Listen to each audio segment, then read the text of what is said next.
So, kamusta na ang unang Sabado ng treasure hunting? May natutunan ba kayo?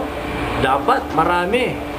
At malamang, sa mga panahong ito, wala pa rin ni isa sa inyo ang nakakuha at nakatuklas ng bagay na iniwan ko. Pero, okay lang. Mayroon pa naman kayong 3 Sabado para hanapin yon.